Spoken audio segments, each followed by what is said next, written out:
కళ్లకు నల్ల రిబ్బన్స్ కట్టుకుని నిరసన చేపట్టిన వైసీపీ ఎమ్మెల్సీ మాజీ ఎమ్మెల్యే మహిళా నాయకులు.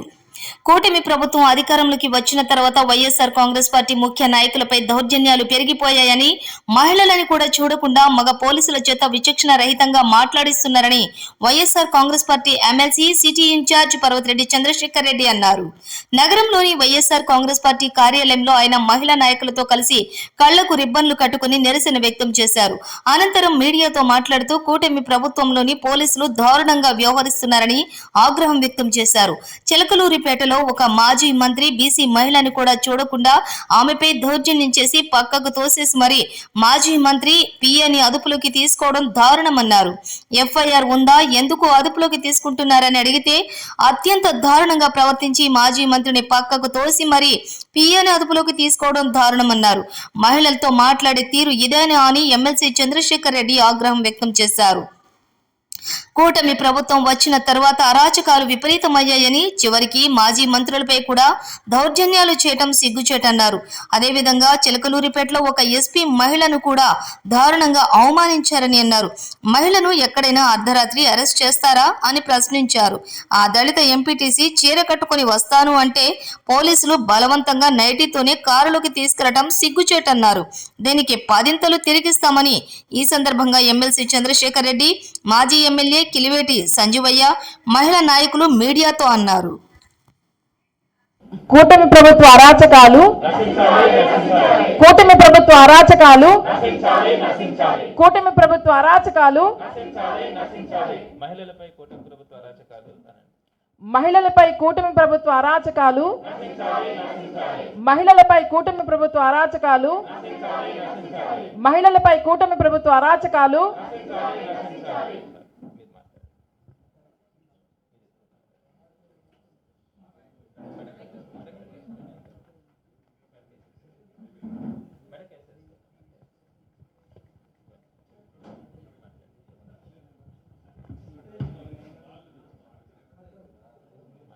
చంద్రబాబు నాయుడు గారి కక్ష సాధింపు చర్యలు విపరీతమైన వెరితల్లు వేస్తున్నాయి. ఈరోజు భారతదేశమంతా యుద్ధ వాతావరణంలో ఉండి మన సివిలియన్స్ అందరినీ టెర్రరిస్టులు, పాకిస్తాన్ టెర్రరిస్టులు చంపి చాలా కుటుంబాలు ఎంతో బాధలో, ఎంతో సంక్షోభంలో, ఎంతో ఇబ్బందిలో ఉంటే చంద్రబాబు నాయుడు గారు మాత్రం రక్షణ దళాలకి సపోర్ట్నివ్వాల్సింది పోయి మన వైఎస్ఆర్సీపీ పార్టీకి సంబంధించిన శ్రేణులందరినీ, కార్యకర్తలందరినీ, నాయకులందరినీ ప్రశ్నించే వాళ్ళందరి మీద కేసులు పెడుతూ వాళ్ళని ఇబ్బంది పెడుతూ చాలా అరాచకాలకి పాల్పడుతున్నారు. అంతేకాదు వాళ్ళొచ్చి దాదాపు కూటమి ప్రభుత్వము గవర్నమెంట్లోకి వచ్చి 12 నెలలైనా కూడా మహిళలకు ఏమీ చేయలేదు, ప్రజలకు ఏమీ చేయలేదు, అలాగే ఉద్యోగులకు ఏమీ చేయలేదు, యువతకి ఏమీ చేయలేదు. ఇచ్చిన దొంగ హామీలు ఇచ్చి గవర్నమెంట్లోకి వచ్చి సూపర్ 6 అనే హామీలు ఇచ్చారు. వాటిల్లో ఒక్కటి కూడా సరిగ్గా నెరవేర్చలేదు. అభివృద్ధి లేదు, సంక్షేమం లేదు. డైవర్షన్ పాలిటిక్స్ పేరుతో ఈరోజు ఎవరన్నా ఎక్కడైనా ప్రశ్నిస్తే వాళ్ళ పోలీసు వాళ్ళందరినీ వాళ్ళ తెలుగుదేశం కార్యకర్తల్లాగా మార్చుకొని ప్రతి ఒక్కరి మీద కేసులు పెడుతున్నారు. మన పాకిస్తాన్ మీద మనం సీజ్ ఫైర్ అని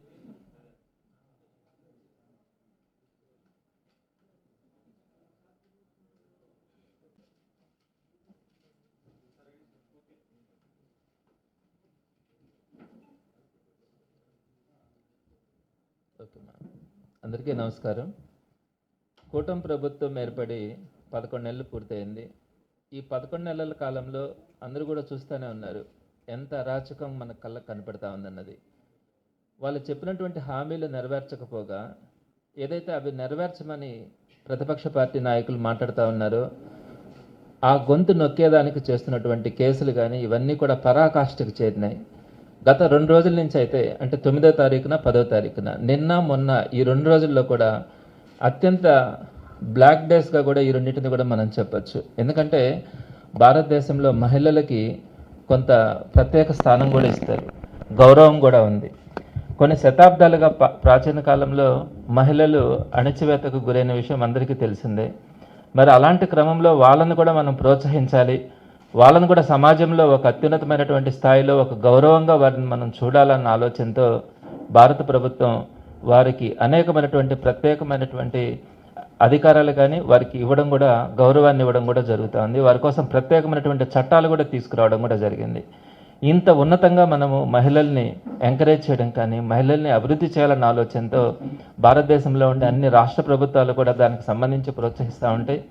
దానికి భిన్నంగా ఈరోజు ఆంధ్ర రాష్ట్రంలో ప్రత్యేకంగా నిన్న మొన్న జరిగినటువంటి సంఘటనలు చూస్తుంటే ఆంధ్ర రాష్ట్రంలో అసలు ఏం జరుగుతూ ఉంది అని ఈరోజు భారతదేశంలో ఉన్న ప్రతి ఒక్కరికి కూడా చూసే పరిస్థితి ఏర్పడింది.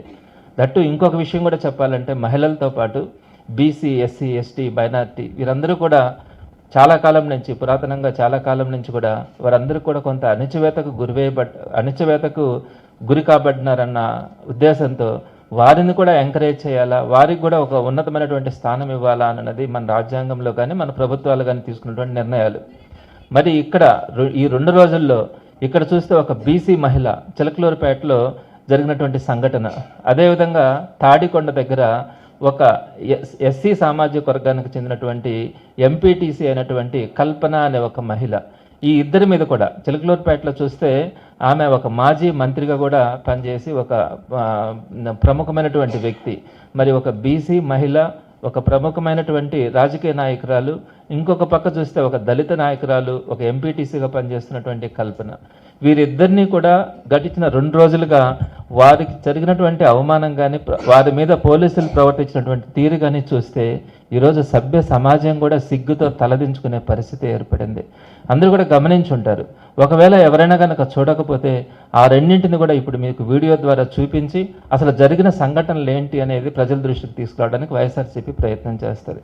సో మొట్టమొదటిగా ఈ చిలకలూరుపేటలో జరిగినటువంటి విడుదల రజనీ గారి కేసుకు సంబంధించి అయితే ఆ పిఏను అరెస్ట్ చేసే క్రమంలో ఎందుకు అరెస్ట్ చేస్తూ ఉన్నారు, రీజన్ చెప్పండి అని అడిగిన దానికి ఒక మాజీ మంత్రి, ఒక మహిళ, ఒక బీసీ సామాజిక వర్గానికి చెందిన మహిళని కూడా చూడకుండా విచక్షణారహితంగా ఆమెను నెట్టేసేసి ఆమె కారులోకి బలవంతంగా లోపలికి పోలీస్ అధికారులు వెళ్ళినటువంటి తీరైతే చాలా ఈరోజు ప్రతి ఒక్కరూ కూడా పార్టీలకు అతీతంగా కూడా బాధపడినటువంటి సందర్భాన్ని మనం చూస్తాం. అదేవిధంగా రెండవది తాడికొండలో జరిగినటువంటి కల్పన గారి విషయంలో అర్ధరాత్రి 3:30 సమయంలో ఇంట్లోకి చొరబడి 20 మంది పోలీసులు ఆమెను బలవంతంగా బయటకు లాక్కొస్తా ఉన్నప్పుడు ఆమె నైటీ వేసుకుంటే చీర కట్టుకుంటాను అంటే కూడా పర్మిషన్ ఇవ్వకుండా వాళ్ళ మదర్ అక్కడ నిలబడి, అయ్యా నా బిడ్డ కోక కట్టుకొని వస్తుంది అని చెప్పి ఆమె ప్రాధేయపడి ఆ పోలీసుల కాళ్ళ మీద పడతా ఉంటే ఆ చీర తెచ్చివ్వండి, మేము కారులోనే కడతామని చెప్పి మగ పోలీసులు ప్రవర్తించినటువంటి తీరు చాలా జుగుప్సాకరంగా కూడా ఉంది. ఈ 2 సంఘటనల్ని ప్రజలకి తెలియచేయాలన్న ఉద్దేశంతో మొదటగా నేను వీడియోని కూడా ప్రజెంట్ చేయడం జరుగుతుంది. మొదటగా చిలకలూరుపేటకు సంబంధించినటువంటి వీడియోని చూపించండి.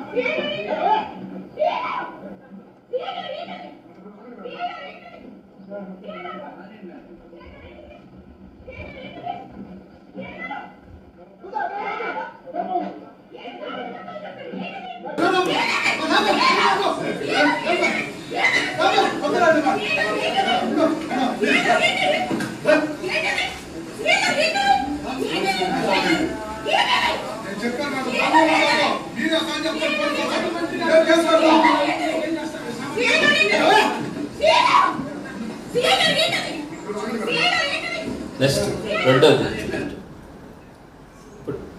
ఇప్పుడు మంగళగిరి కంతేరు వైఎస్ఆర్సీపీ ఎంపీటీసీ కల్పన గారిని దళిత మహిళ ఆమెను అరెస్ట్ చేసినటువంటి తీరు అర్ధరాత్రి 3:30 ప్లే చేయమా. ఆమె వాళ్ళ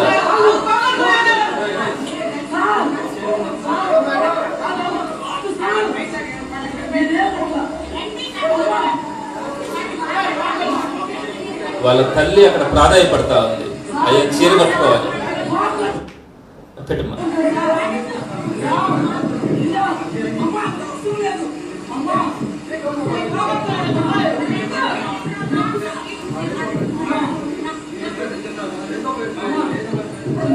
ఇప్పుడు ఆమె చీర కట్టుకోలేదంటే చీర తీసుకురా కారులో కడతామని చెప్పి మగ పోలీసులు చెప్తుంటే ఆమె ఇంట్లోకి చీర తీసుకొచ్చి మగ పోలీసులు తీసుకొని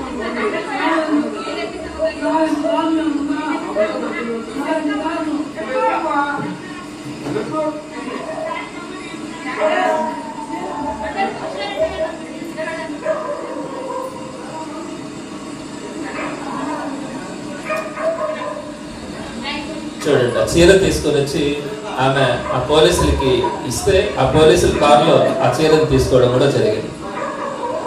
క్లోజ్ చేయండి.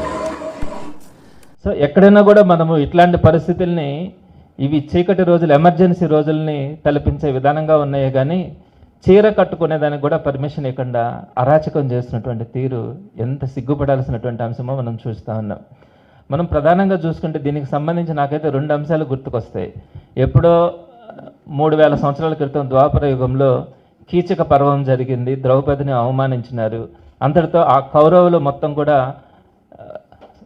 ఎక్కడా కూడా చరిత్రలో కనపడకుండా వారు తెచ్చుకున్నటువంటి చెడ్డ పేరు కానీ, ఆ తర్వాత జరిగినటువంటి యుద్ధంలో వాళ్ళు కనుమరుగైనటువంటి తీరు కానీ సమాజానికి ఈ రోజుకి కూడా మనం కథలుగా చెప్పుకుంటాం. ఆ తర్వాత 1989లో కూడా తమిళనాడులో జయలలితని అసెంబ్లీ సాక్షిగా ఏ విధంగా అవమానించినారో మనం గమనించాం. ఆ తర్వాత డిఎంకే పార్టీ ఆ తర్వాత అడ్రస్ లేకుండా పోయింది ఆ తర్వాత ఎలక్షన్స్లో. అటువంటి సందర్భాలు ఎన్నో చూసాం మనం. మహిళల్ని ఆ విధంగా అగౌరవపరిచినప్పుడు సమాజంలో ఎటువంటి పరిస్థితులు దారితీస్తాయి అన్నది మనం అనేక సందర్భాల్లో కూడా గమనించినాం. ఆ తర్వాత ఎటువంటి శిక్షలు పడ్డాయి, వాళ్ళకి సమాజం ఎట్లాంటి శిక్షలు వేస్తుంది అన్నది కూడా చూసాం. మరి ఈరోజు జరిగినటువంటి సందర్భాలను నేను ఈ రెండింటిని కూడా మీకు క్లుప్తంగా వివరిస్తాను. మొదటిది చిలకలూరుపేట ఇష్యూకి వచ్చేటప్పటికి విడుదల రజనీ గారు ఆ నియోజకవర్గంలో ఒక చిన్న పరామర్శ ఉంటే ఆ పరామర్శకు వెళ్ళొచ్చే క్రమంలో వాళ్ళ పిఏ శ్రీకాంత్ రెడ్డిని అరెస్ట్ చేయాలనుకున్నారు. యాక్చువల్గా నిన్న మధ్యాహ్నం 11 గంటలకు పోలీసులకి ఒక కంప్లైంట్ ఇచ్చారంటే ఎవరో శ్రీకాంత్ రెడ్డి మీద. 11 గంటలకి కంప్లైంట్ ఇస్తే 12 గంటలకల్లా అతన్ని ట్రాప్ చేయడానికి ఎక్స్ మినిస్టర్ దగ్గర ఉన్నాడన్న ఆలోచనతో వారందరూ కూడా పోలీస్ డిపార్ట్మెంట్ అంతా కూడా ఆ కారుని వెంబడించడం, విడుదల రజనీ గారి కారులో ఉన్నటువంటి ఆ పిఏని బలవంతంగా బయటకు తీసుకురావడానికి రజనీ గారిని చెయ్యబట్టి బయటకు లాగి ఈ కారులోకి వీళ్ళందరూ కూడా ఎంటర్ అయ్యి అతన్ని బయటకు తీసుకొచ్చే క్రమంలో జరిగినటువంటి తోపులాటను మనం చూసాం. మీరందరూ కూడా ఆలోచించండి, మధ్యాహ్నం 11 o'clockకి ఒక కంప్లైంట్ ఇస్తే ఆ కంప్లైంట్ పూర్వాపరాలు ఏంటి, ఆ కంప్లైంట్లో ఉన్న నిజాలు ఏంటి తెలుసుకోకుండా 12 o'clock కల్లా పోలీసులు ఈరోజు రాష్ట్రంలో జరుగుతున్నటువంటి ఈ పరిణామాలన్నింటినీ పక్కన పెట్టి కేవలం 11 గంటలకు వచ్చిన కంప్లైంట్ మీద 12:30 కల్లా విడుదల రజనీ గారి దాంట్లో ఉన్నటువంటి కారులో ఉన్నటువంటి వ్యక్తిని బలవంతంగా కిందకి దించి తీసుకెళ్లే ప్రయత్నం చేసినటువంటి తీరు కనుక గమనిస్తే ఎంత బాధ అనిపిస్తూ ఉంది. అక్కడ రజనీ గారు అడుగుతున్నది ఒకటే, సిఐ గారు ఏంటిది, ఏం చేస్తా ఉన్నారు, ఎందుకు అరెస్ట్ చేస్తున్నారు, ఆ ఒక్క రీజన్ చెప్పండి అంటే మీకు చెప్పాల్సిన అవసరం లేదు, మీరు అవసరమైతే మా విధులకు అడ్డం కలిగిస్తూ ఉండారని మిమ్మల్ని కూడా అరెస్ట్ చేస్తామని చెప్పి సిఐ సుబ్బారాయుడు గారు మాట్లాడుతూ ఉన్నారు. అంటే ఒక వ్యక్తిని అరెస్ట్ చేసేటప్పుడు ఎందుకు అరెస్ట్ చేస్తూ ఉన్నారు అని తెలుసుకునేది కూడా ఈరోజు మన ఆంధ్ర రాష్ట్రంలో ఉండదా? కనీసం ఆ విషయం కూడా చెప్పరా? ఏ కారణం మీద అరెస్ట్ చేస్తూ ఉన్నారు, ఎందుకు అరెస్ట్ చేస్తూ ఉన్నారు? ఒకవేళ అది 7 ఏళ్ల కంటే తక్కువ జైలు శిక్ష పడే కేసు కనుకైతే 41 year నోటీస్ ఇచ్చి ఎక్స్ప్లెనేషన్ తీసుకొని ఆ తర్వాత ఏదైనా ఉంటే ఛార్జ్ షీట్ సబ్మిట్ చేసుకోవడం కూడా జరుగుతుంది. అలాంటిది ఏమీ లేకుండా కేసు గురించి చెప్పకుండా, ఎందుకు పెడుతున్నారో కూడా చెప్పకుండా విడుదల రజనీ గారు అడ్డుపడి మాట్లాడుతూ ఉంటే నిర్దాక్షిణ్యంగా ఆమెను పక్కకు నెట్టేసి ఆ పిఏని తీసుకెళ్లే ప్రయత్నం చూస్తే ప్రతి ఒక్కరు కూడా బాధపడ్డారు, పార్టీలకు అతీతంగా కూడా బాధపడ్డారు. ఇకపోతే రెండో విషయం, ఇది మరీ దారుణమైనటువంటి విషయం. ఒక దళితులు ఈరోజు సమాజంలో ముందుకు రావాలంటే వాళ్ళకి చాలా కట్టుబాట్లు ఉంటాయి. అట్లాంటిది కొంతమంది ధైర్యం చేసి ముందుకు వస్తున్నప్పుడు ప్రోత్సహించాల్సింది పోయి ఇదే ఇక్కడ మనకు మంగళగిరి దగ్గర ఈ కంతేరు వైఎస్ఆర్సీపీ ఎంపీటీసీ కల్పన అనే మహిళ, దళిత మహిళ ఉంది. వాళ్ళకు సంబంధించిన ఆమె బిడ్డ బయట షాప్కి వెళ్తా ఉన్నప్పుడు తిరుమల రావు అనే ఒక కూటమి ప్రభుత్వానికి చెందినటువంటి వ్యక్తి వాళ్ళు కలిసి అలా కల్పన గారి కొడుకుని కొడతా ఉన్నారని తెలిసి కల్పన గారు మిగతా చుట్టుపక్కల ఉన్నటువంటి ఒక 10 మంది పరిగెత్తుకుంటూ వాళ్ళ బిడ్డ దగ్గరికి వెళ్ళారు, ఎందుకు కొట్టారు అని అడుగుదామని. సో అక్కడికి వెళ్ళేటప్పటికి తిరుమలరావు గారు వీళ్ళంతా ఉన్నప్పుడు ఎందుకయ్యా మా బిడ్డను ఎందుకు కొట్టారు మీరు అని చెప్పి ఆ కూటమి ప్రభుత్వం ఉన్నటువంటి నాయకులను అడిగితే వారందరూ మళ్ళీ తిరిగి వాడిని కాదు నిన్ను కొడతామని చెప్పి వీళ్ళందరినీ కూడా తిరిగి కొట్టడం కూడా జరిగింది. వీరికి అందరికీ దెబ్బలు తగిలిన తర్వాత వీళ్ళందరూ హాస్పిటల్ వచ్చేది, వీళ్ళు కంప్లైంట్ ఇచ్చారు, వీళ్ళు దళితులు కాబట్టి దళితుల మీద దాడి జరిగింది కాబట్టి ఎస్సీ ఎస్టీ కేసుని ఈ కల్పన గారికి సంబంధించినటువంటి వీళ్ళందరూ కూడా ఈ ఎస్సీ ఎస్టీ కేసుని వాళ్ళ మీద తిరుమలరావు గారి మీద వాళ్ళందరి మీద కూడా పెడితే ఆ కేసు కేసును తీసుకొని వాళ్ళెవరిని కూడా అరెస్ట్ చేయకుండా వాళ్ళు తిరిగి వీళ్ళ మీద మా దగ్గరికి వాళ్ళు వచ్చినారు, మమ్మల్ని దబాయించినారు, మా మీద హత్యాయత్నం చేసినారని చెప్పి ఆ తిరుమలరావు గారు వాళ్ళు ఈ కల్పన గారి మీద కేసు పెడితే ఆ కేసుని తీసుకొని అర్ధరాత్రి 3:30 గంటల సమయంలో సుమారుగా 25 మంది పోలీసులు వీళ్ళ ఇంటి మీదకి వెళ్ళి బలవంతంగా ఆమె చీర బయటకు లాక్కొని వస్తుంటే ఆమె నైటీ మీద ఉన్నప్పుడు వాళ్ళ హస్బెండ్ కూడా లేడు, చనిపోయాడు. అలాంటిది వాళ్ళ తల్లి అడ్డం పడి నాయన ఈ టైంలో వద్దు నాయన చీర కట్టుకొనన్నా తీసుకెళ్ళండి అంటే లాక్కొని వెళ్తా ఉన్నప్పుడు ఆమె ప్రాధాయపడితే చీర కట్టుకోవాలంటే ఆ చీర తెచ్చిస్తే మేము కారులో కడతామని చెప్పినప్పుడు ఆ మహిళ మనం చూసాం. ఆ చీరను తెచ్చిస్తే కారులో ఆ మహిళ యొక్క చీరని పోలీసులు తీసుకున్నారు. సో ఇట్లాంటి దారుణమైన పరిస్థితుల్లో 3:30 తెల్లవారుజామున ఎవరినో ఒక ఉగ్రవాదిని కదా అరెస్ట్ చేస్తా ఉన్నట్టు ఆమెను అరెస్ట్ చేసి పైపెచ్చి ఎఫ్ఐఆర్లో ఏమని రాశారు, ఉదయం 6:30 గంటలకి మేము కల్పనని అరెస్ట్ చేసినామని చెప్పి రాశారు. అంటే ఈ ప్రజాస్వామ్యం ఎక్కడికి పోతా ఉంది?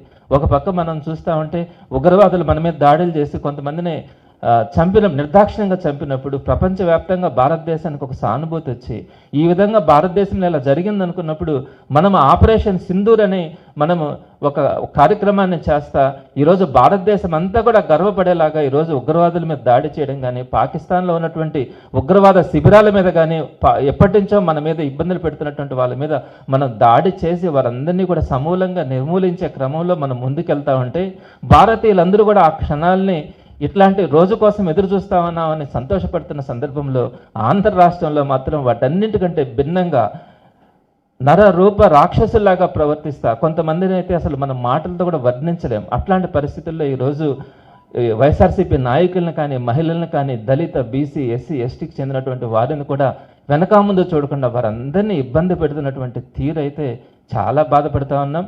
ఈరోజు మేము వైఎస్ఆర్సీపీ నాయకులుగా దీనికి ఏదో ఇలా జరుగుతుందన్నది కాదు, ఇది ఒక సగటు మనిషికి విధంగా జరుగుతుందన్న బాధతోనే ఈరోజు వైఎస్ఆర్సీపీ కార్యాలయంలో ఈరోజు ప్రెస్ మీట్ ఏర్పాటు చేయడం కూడా జరుగుతూ ఉంది. సో ప్రధానంగా చూస్తే లా అండ్ ఆర్డర్ పూర్తిగా ఫెయిల్ అయింది. ఒక పక్క చూస్తే నిర్దాక్షిణంగా ఎక్కడ పడితే అక్కడ 1000 రూపాయలు 2000 రూపాయలకు కూడా నెల్లూరులో చూస్తూ ఉంటే హత్యలు చేస్తూ ఉన్నారు, గొంతు కోసేస్తూ ఉన్నారు. ఇటువంటి వాటి మీద మాత్రం మీరు ఎక్కడ కూడా పోలీసులు ఎక్కడ కూడా యాక్షన్ తీసుకునే పరిస్థితి కనిపించట్లా. దాని మీద ఏ విధంగా మనం ముందుకెళ్లాలా అన్న లా అండ్ ఆర్డర్ని కంట్రోల్ చేయాలన్న ఆలోచన లేకుండా ఈ విధంగా నిర్బంధించడానికి, మహిళలను అరెస్ట్ చేయడానికి మీరు చూపిస్తున్నటువంటి తపన ఈ తెలుగుదేశం పార్టీ నాయకుల కళ్ళల్లో ఆనందం చూడడానికి ఈరోజు ఏదైతే పోలీసులు ప్రవర్తిస్తున్నటువంటి తీరుందో సిగ్గుపడతా ఉన్నాం. రేపటి రోజున ఇదే పరిస్థితులు ఉంటాయని అందరూ అనుకుంటా ఉన్నారేమో, తప్పకుండా చెప్తా ఉన్నాం. వీటన్నిటిని చూసిన తర్వాత రేపటి రోజున మిమ్మల్ని క్షమించరెవ్వరు కూడా, మేము క్షమించిన సమాజం క్షమించదని తెలియచేస్తా ఉన్నాం. ఒక తిరుగుబాటు కూడా ఈ పరిస్థితులు కనుక చూస్తే వస్తుందని కూడా తెలియచేస్తా ఉన్నాం. మహిళల పట్ల, సమాజంలో ఒక గౌరవమైనటువంటి వ్యక్తుల పట్ల, అదేవిధంగా వెనుకబడిన తరగతుల్లో ఉన్నటువంటి వాళ్ళ మీద మీరు ప్రవర్తిస్తున్నటువంటి తీరు కానీ, ప్రశ్నించే నాయకుల మీద మీరు ప్రవర్తిస్తున్నటువంటి తీరు, దీనికి చాలా సిగ్గుపడతా ఉన్నాం. దీని మీద వైఎస్ఆర్సీపీ ఖండిస్తా ఇటువంటి సందర్భాలకు సంబంధించి తీవ్రమైనటువంటి నిరసనని తెలియచేస్తామని తెలియజేస్తా ఉన్నాను.